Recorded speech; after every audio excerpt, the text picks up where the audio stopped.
Hey guys, welcome back to the YouTube channel. I have Nevada Matthews from Cube Loans. my man. He's my mortgage broker and probably going to be a lot of your mortgage brokers. It's his team and he's my guy and he's got a bunch of other guys below him that help people finance property purchases. But in this video, we want to talk about a major change that's happened in the market, which is the first home buyer grant scheme that the federal government has brought forward. So I'll let Nevada give you an overview of what's happening and then we can unpack it together. Yeah, awesome. So I'll start with some of the key changes and I'll run through some live examples. But essentially the key changes in capital areas, the price cap's been increased from 700K to $1 million. In Brizzy. Brizzy. Yeah. And it's different in other states, but we'll stick with Brisbane for the moment. There's no income cap threshold where previously there was a 200K cap for couples and a 125K income cap for individuals. So the fact that it's been lifted is a massive change. There's a lot more people eligible now. Yeah, there's so many people that would have been earning 130 grand, 140 grand, 150, which would be first home buyers in their late 20s, early 30s and couldn't buy. Exactly. But now they're all included in the scheme. So that's a massive change there. It's the same scheme in general, but with those two tweaks, it's obviously a lot eligible for a lot more people. And then in the combination of also the rate reductions, the 3 rate reductions. And more potentially to come from the RBA. Correct, potentially more on the way. And then also some unique lender policies will come out. The combination of all of those things has meant that if you reviewed your options 6 months ago, those options now would be vastly different. So, I mean, the exciting thing is if you're a first home buyer, you can essentially get a 40 to 50K deposit together. And you can now, with 50K, you can buy essentially $1 million house here in Southeast Queensland. Now, as a buyer's agent, I can say from experience that we have lots of first home buyers that we work with. And a lot of those guys go to Nevada and the guys at Cube Home Loans to get the financing done.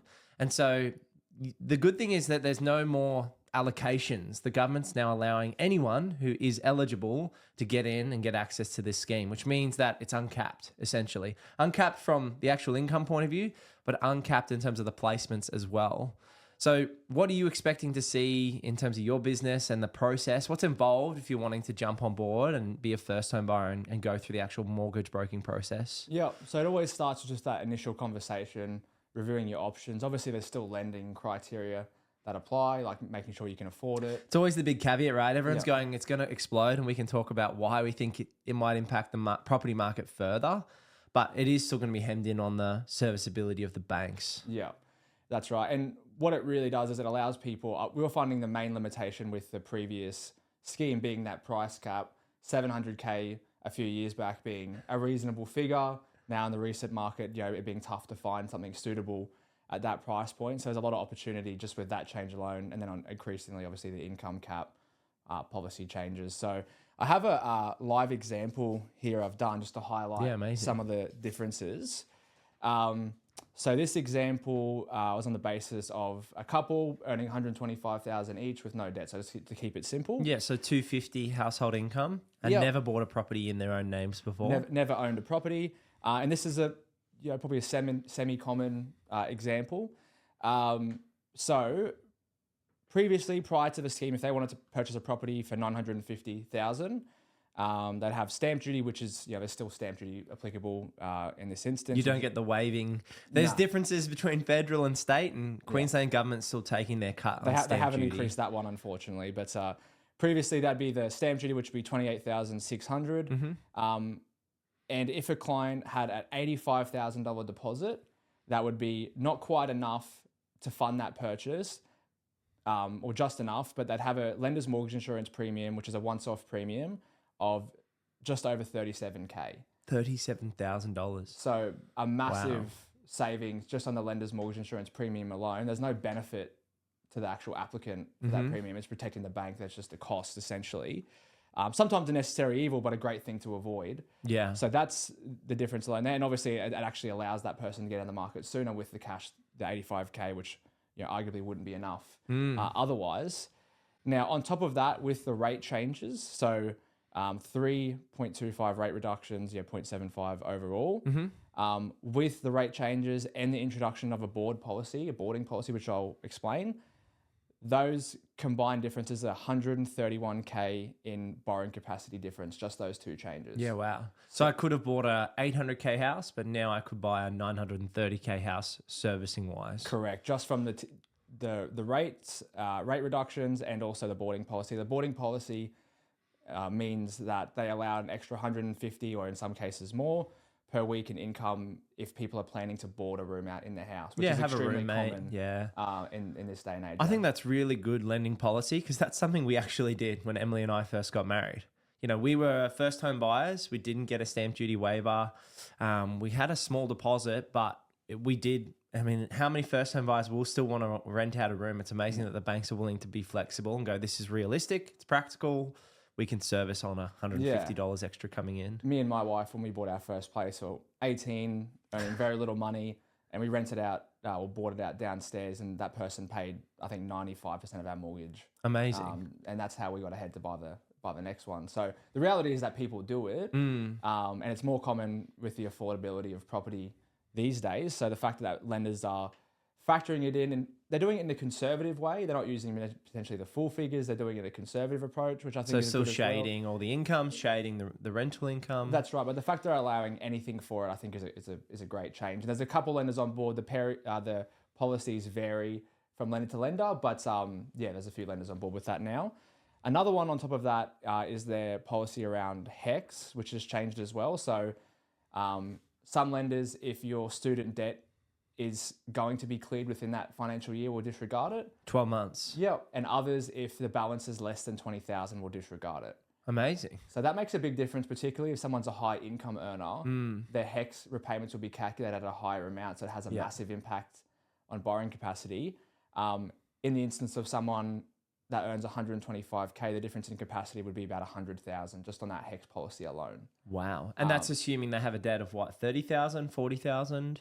So as long as it's sub 20. So it's excluding, say you've got a $19,000 debt and you're earning 125K, it's excluding that out. Yeah. And where that makes sense, it's a 5x capacity, Yeah. which is typically what you get with the banks based on your servicing. Yeah. So that in itself is a big change. And, you know, sometimes part of the strategy is if there's a small debt, we might clear it. But if that cash can be better utilized elsewhere to avoid other costs, then, you know, it makes things easier and opens options up. So it's not just the policy change in of itself and the scheme itself. It's also in combination with the rate changes, serviceability increases, lender policies, all of those combined, suddenly you have a much different lending environment than you did 6 months ago. Yeah, amazing.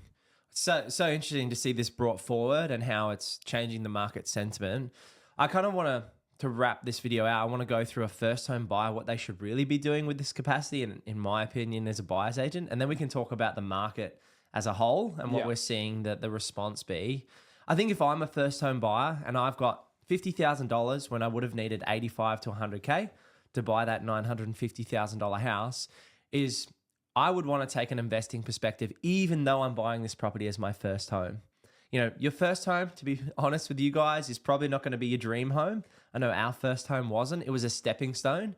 And so if you're taking that perspective and you are a first home buyer, use the 50K deposit or 40K deposit that you've got. See if you can get a roommate in for $150 a week and use it as a stepping stone to buy well. Because some of the commentary has been, oh, this is going to load first home buyers up with debt, which could be the case if you bought emotionally and you didn't buy a good quality asset with good quality investment fundamentals.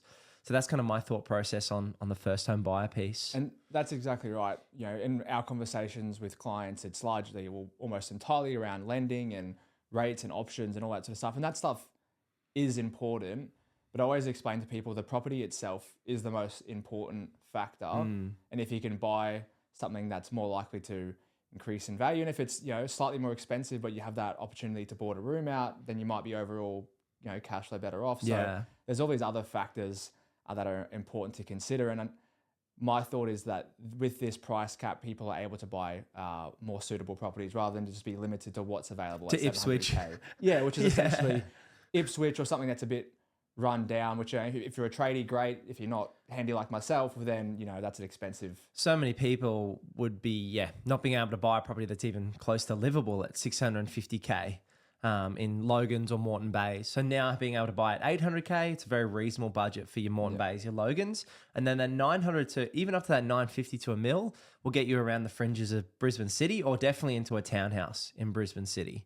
So that's great for those first home buyers to actually live in the markets or buy homes in the established markets that they want to be in. And unfortunately, something I see as well, if someone with our buyers, that first home buyers that aren't interested in property investment or growing a big portfolio, is they come into the first purchase with a really conservative approach, which there's some logic to, like keep your payments low, Minimize dip your toe the in debt, the water, all that sort of stuff. But what often happens is they're in that first property for 12 months, 18 months. It's just completely unsuitable. And then they upgrade again anyway. Yes. And then they've incurred all these extra costs in that time with, the sale and the stamp duty again, potentially. 3-4% on the way in, 3-4% on the way out. So it's good to consider, what's suitable for the next 12 months, but also next few years when it comes to those purchases as well, because often it can end up overall more cost effective if you buy right in the first place rather than cheap. And then the big thing, which I think most people are probably watching this video for, is the market sentiment. What on earth is this going to do to property prices? And how can you take advantage of it if you're an investor or a homeowner already, or you are that first home buyer and you want to go from 1 to 2 and 2 to 3 properties? So I guess what we're seeing, I'm on the buyer's agent side, and Nevada being my broker, and a lot of people's brokers is on the financing side. But the sentiment I'm seeing in the buyer's agency is that rush into those price points between 600K to a mil. Like, we're not taking on buyers sub 650K if they want to buy a house. It's just a very difficult market to buy a freestanding house on a decent sized block, 400 square meters plus. And that means, in my opinion, that the market of the 600s, 700s, 800s, and 900s is going to go through some strong price pressures over the next 12 to 24 months. Are you seeing the same in terms of the feedback and people looking to get the money together to do these types of deals? Yeah, well, I always obviously there's a lot of people making predictions on media and all this sort of stuff. I always just look at, what are we seeing in our business? What's the boots on the ground? What are people calling up and asking about? And there is massive interest in this scheme for first home buyers who were previously not eligible for that price point. There's a huge amount of interest and opportunity there. So based on that, you could logically assume that there'll be some big changes in that price point moving forward. When I first heard the scheme announced, oh, that's great. When I actually ran the numbers and sort of compared the difference, it was a bigger financial dollars and cents impact than I'd realized originally. And the economists are saying that, this scheme is only going to increase property prices by 0.5%. But as you and I know, it's that groundswell. It's that market sentiment. Investors, homeowners looking at the market and going, okay, this $900,000 house is now going to have more people who have the ability to pay for it and more demand than it otherwise would have had. And that's going to flow into the market.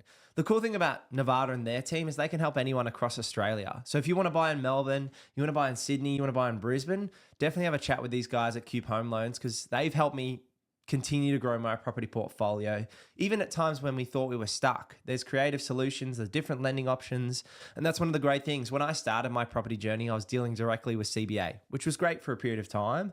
But being able to work with a broker who has multiple lenders and a bigger strategy and works with investors like myself who have, close to $10 million property portfolio, they've seen how it's done and they can walk you through the options for your circumstance. So I think Brisbane and Sydney in particular are going to get the strongest first home buyer driving. The reason is that cap in Sydney is going from 900K to 1.5 mil. And that's really, It's a massive change. And you look at Sydney and you go, where there's so many more areas you can now buy as a first home buyer between the mil to 1.5 because of the way that Sydney market is. And that's why I'm so bullish on Brisbane over the next 7 years. We've got an Olympics, infrastructure boom, lack of tradies, unfortunately, established market with those areas all being built out in the 50s, 1950s, 1960s, 1970s. And so with that cap going from 700K to a mil here in Queensland, I see Brisbane 15 to 20 years behind a Sydney, and you're going, okay, these markets are now prime for strong growth moving forward. Yeah, it certainly appears that way. What I always say to people as well, if you have reviewed your circumstances or even you just want a second opinion, just reach out. We're happy to just answer questions and that sort of thing as well. We have 11 brokers in the team A few of us, like myself, just specialize in almost primarily property investors. So even if you just want to get a second opinion or you have some quick questions, just feel free to reach out. We're happy to help with that as well. Amazing. Well, head over to purposeproperty.com.au. You can book in a chat with myself if you're interested in buying a house in Southeast Queensland. And as well, on our website, you can click Mortgage Broker and book in a chat with Nevada and the team. So I'd love to hear your thoughts. What do you think about this government scheme with first homes? Is it going to set the market alight? I'd love to hear your thoughts in the comments below, and we'll see you in the next video.